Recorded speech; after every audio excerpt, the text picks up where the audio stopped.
Welcome to Hacking Your ADHD. I'm your host, William Kerb, and I have ADHD. On this podcast, I dig into the tools, tactics, and best practices to help you work with your ADHD brain.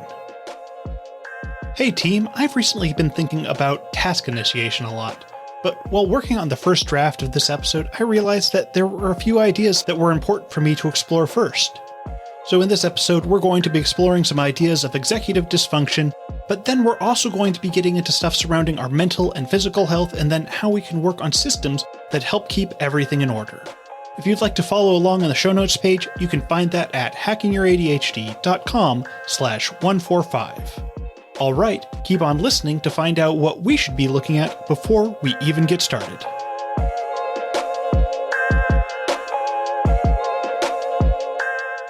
When I need to do something, getting started is often not the first place I'm thinking about.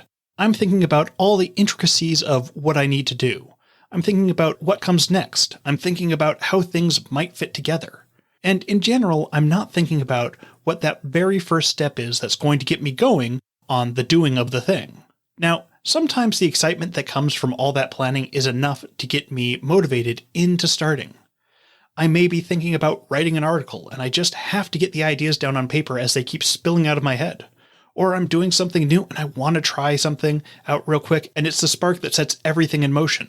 But more often than not, starting can be a place of incredible friction. It can leave me frozen with the desire to do something, but unable to overcome the inertia of doing nothing. And this can be so incredibly frustrating because I can see the road from B to C and then C to D. But I'm left wondering, how do I even get to A and actually get the whole thing going? So let's start off by acknowledging that getting started can be hard. It doesn't matter that it often feels like it shouldn't be hard. We're dealing with executive dysfunction here, and that can make it incredibly hard for us to switch gears, even if it's something that we want to be doing. I mean, yesterday I had a bit of free time and I thought it'd be fun to jump onto some video games.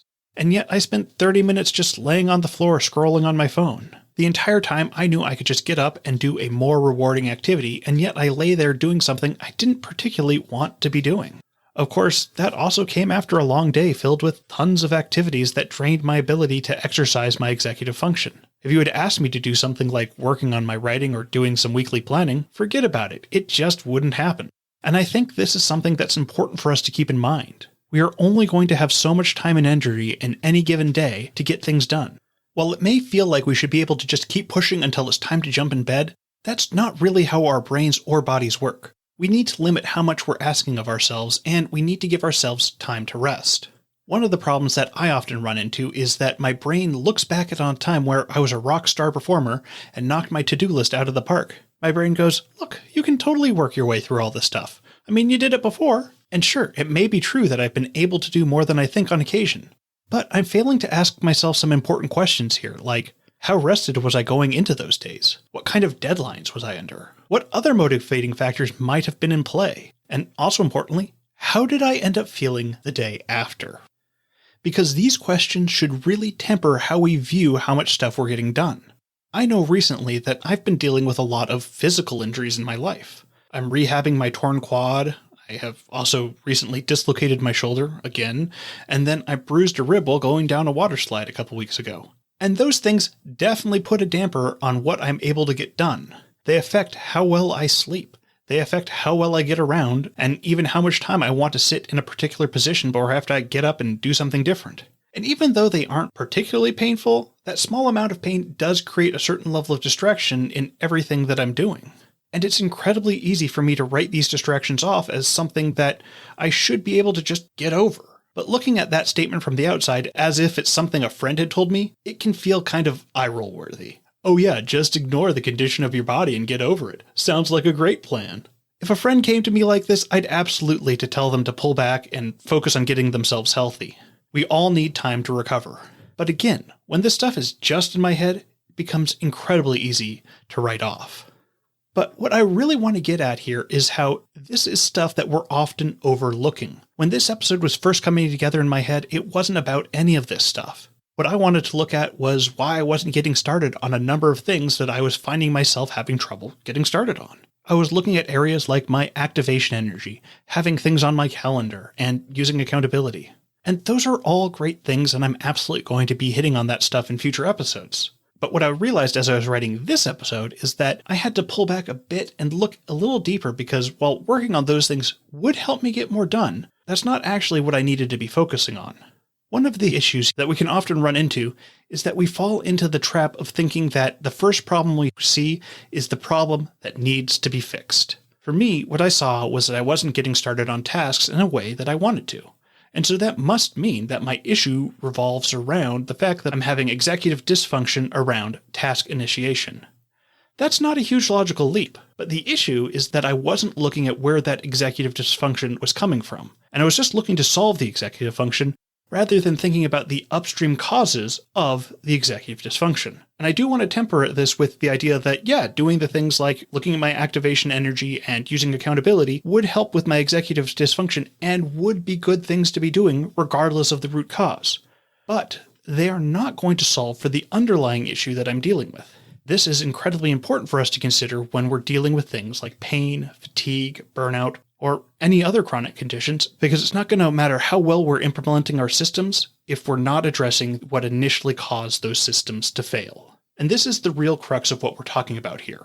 We want to be looking at these failure points in our systems and figuring out how we can shore up those weak spots. Now, to be sure, there is only so much that we can do here. I talked about my injuries earlier, and while I can do some amount of injury prevention, I can't predict everything that will happen.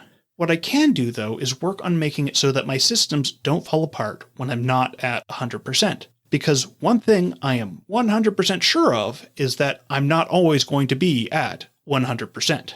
In fact, I should probably be making sure that my systems can function when I'm running at a far lower level. Systems that function on my bad days. So what does this even look like? Because, it's easy for me to say a bunch of buzzwords here about systems and how we don't want to be overloading them. But I know for me that isn't creating much of a concrete picture of what that means. We can start looking at something like our morning routine. Now, you may be saying that you don't have a morning routine, but let me assure you that even if you haven't planned it out, there are things that you're doing every morning that have come together to form at least a loose skeleton of a routine. The idea here is that we want to think about what are the minimum steps that we need to take to get ourselves out the door in the morning. This can be hard with ADHD. I know I've had plenty of mornings that just nothing seems to be coming together, and the time I need to get out the door comes and goes before I can get my act going. But that's the point here. We want to be thinking about how to make these systems of our morning routine simpler. What are the fewest steps that are going to take to get us from A to B? Not the stuff that would be nice to do, or the stuff that we feel that we should do, but the things that need to happen. Since I work from home, I don't necessarily need to get myself out of the house in the morning, but I am taking my kids to school, and so there are things that need to get done there. Kids need to have breakfast, they need to get their shoes on, they need to have their backpacks ready. And we have systems in place to make this process easier. My kids have checklists of things that need to go in their backpacks every day. We have a bin their shoes go in so that they know where their shoes should be. Although that isn't always going to be the case, but hey, it helps. And we also have a bin of extra clothes downstairs so that they have socks because half the time they aren't putting socks on in the morning before they come down for breakfast. This all doesn't make the process seamless, but it does make it easier. It makes it so that I'm not trying to hold all of these things in my working memory while also trying to put together a cup of coffee. It also means when it's time to leave, it's fine for me to shuffle out the door in my house slippers and some pajamas, because all I'm doing is the drop-off. I don't have to worry about those steps that aren't important for getting the kids out the door.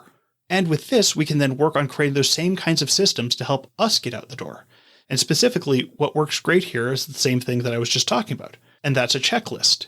What are the things that we want to take with us every day? We can also implement things like places for commonly used items to go so that we know where they're going to be when we need them. There is a reason that I have a key basket my keys always go into, because otherwise I am not going to remember the last place I set them down. There is a reason that there is a bin for my shoes to go into. It's so there is a specific place that my shoes go. Not a generally by the closet place, no, a place that they are always going to be when I need them. And we can think about these systems and checklists for other things, like getting started on stuff. What's the minimum that we're going to need to get into work mode? Again, a checklist can be great here. I can start off with writing down what I'm working on, get my headphones on, work playlist playing, which does have to be its own item because I'll often stick my headphones on and forget about my intention to play any music, and have my phone set to Do Not Disturb, have a timer set, and we can add anything to this list that might help get us going on what we need to do. then the point here is that we want to make these systems simple for us to get into because we're often not going to be running at 100% or even 80%. We want to make the barrier entry low enough that even on our bad days, it's not hard to get started.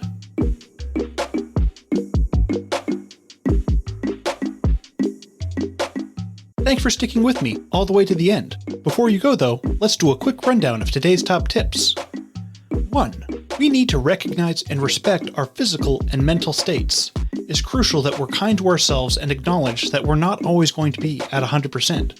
We don't always need to be pushing ourselves, and it's important we're giving ourselves time to recover.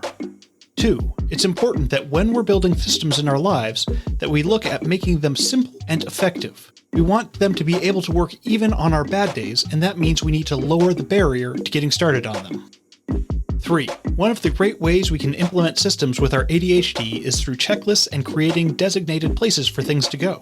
Again, our systems are there to make our lives simpler and streamline the things that we need to get done.